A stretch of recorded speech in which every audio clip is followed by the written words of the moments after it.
हम आप सभी का आपके अपने चैनल अनुराधा टेक्सटाइल सॉल्यूशंस पर आपका बहुत बहुत स्वागत करते हैं। इस चैनल के माध्यम से जो हमारे पास पॉलिएस्टर और नायलॉन पीओवाई, एफडीवाई और आईडीवाई यार्न को बनाने की जानकारी है वह आपके साथ शेयर करेंगे। आने वाले वीडियोस में हम आपको एसएसपी यानी सॉलिड स्टेट पॉलीमराइजेशन प्रोसेस के बारे में भी जानकारी शेयर करेंगे। साथ ही हम चिप्स ड्रायर और ऑपरेशन के बारे में भी बात करेंगे। बर्न आउट और पैक कॉम्बिनेशन की जानकारी आने वाले वीडियोस में दी जाएगी।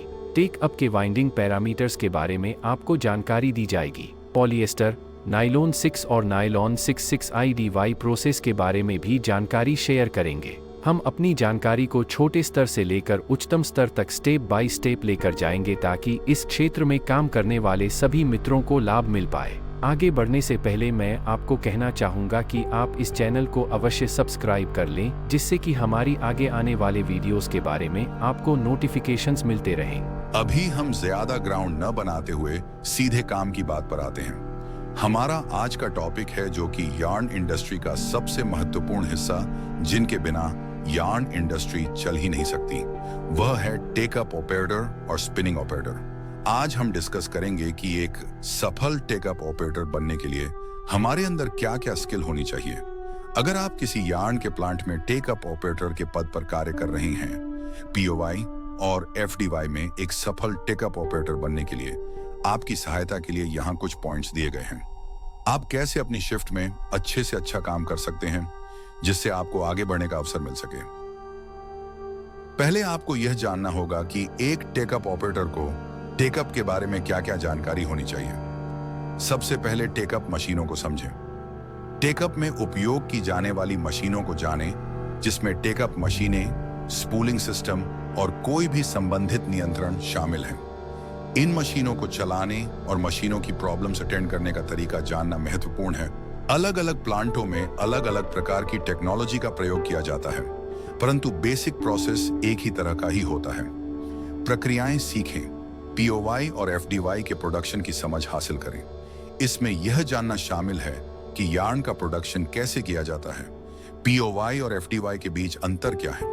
सबसे पहले आपको यह जानना होगा कि एक टेकअप ऑपरेटर की जिम्मेवारी क्या क्या है। समय का अनुशासन, आपके प्लांट के द्वारा निर्धारित किए हुए समय पर प्लांट में अवश्य पहुंच जाए जिससे आप अपनी पहली शिफ्ट की गतिविधियों को अच्छी तरह से समझ सकें। सबसे पहले आपको पिछली शिफ्ट वाले ऑपरेटर्स से चार्ज ले लेना है। कोई पोजीशन बंद है तो कारण ऑफ डाउन टाइम पता होना चाहिए। कोई नया प्रोडक्ट चालू या बंद हुआ है, कोई लोड नंबर और पेपर ट्यूब में परिवर्तन किया गया है, पिछली शिफ्ट का पेंडिंग वेस्ट कितना है और वह सही है या नहीं, मशीन का कोई सामान डैमेज तो नहीं हुआ है, जैसे गाइड और एयर जेट आदि प्रमुख हैं। हाउसकीपिंग मेंटेन रखें। प्लांट अच्छी तरह से चलाने के लिए टेकअप मशीनरी का नियमित रखरखाव आवश्यक है। मशीनों के अच्छे से काम करने में साफ सफाई की बहुत अहम भूमिका होती है। जितनी ज्यादा सफाई रहेगी, मशीन उतनी ही ज्यादा अच्छी चलेगी। ब्रेक्स कम होंगे, वेस्ट भी कम बनेगा, मार्केट कंप्लेंट भी नहीं आएंगी। प्रोडक्शन प्रोग्राम की स्पष्ट जानकारी होना। आपको यह पूरी तरह से पता होना चाहिए कि मशीन पर कौन सा यार्न किस पेपर ट्यूब पर चलाया जा रहा है, उनको कितनी पोजीशंस पर चलाया जा रहा है, यार्न का मर्ज नंबर और लॉट नंबर क्या है। प्रिवेंटिव मेंटेनेंस, मशीनों का सही समय पर साफ करने का शेड्यूल बनाया गया हो तो उसको फॉलो जरूर करें। वाइंडर और एयर जेट इनमें प्रमुख हैं। लॉग बुक मेंटेन करना। अपनी ऑपरेटर लॉग बुक में प्रोडक्शन से संबंधित जो भी आवश्यक सूचनाएं हैं वह अवश्य लिखें, जैसे आपका नाम, डेट और जो भी प्रोडक्ट चल रहे सभी डेटा भरें। एडीएफ, ब्रेक और थ्रेडिंग फेल और डाउन टाइम। यदि सर्विस डिपार्टमेंट जैसे कि मैकेनिकल, इलेक्ट्रिकल और इंस्ट्रूमेंट के कारण कोई डाउन टाइम आता है तो उसको जरूर लिखें जिससे आप वेस्ट इन प्रोडक्शन लॉस का कारण बता पाएं। सुरक्षा, कार्यस्थल में हमेशा सुरक्षा को प्राथमिकता दें।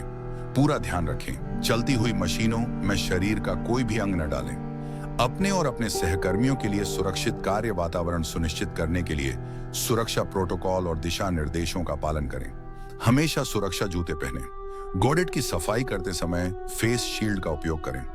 आपके कपड़े भी इस प्रकार पहने होने चाहिए कि जिनकी वजह से कोई दुर्घटना न हो पाए। ज्यादा लूज और लटकते हुए कपड़े आपके लिए घातक हो सकते हैं। वेस्ट पर कंट्रोल। टेकअप ऑपरेटर की सबसे महत्वपूर्ण जिम्मेवारी वेस्ट को कंट्रोल करने की होती है।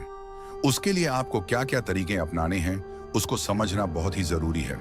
अगर आपको वेस्ट कंट्रोल करना है तो आप टेकअप की सभी मशीनों को स्पिनिंग से धागा लेने से पहले तैयार कर लें कि एक बार धागा लगाना शुरू करने के बाद आपको ज्यादा समय न लगे।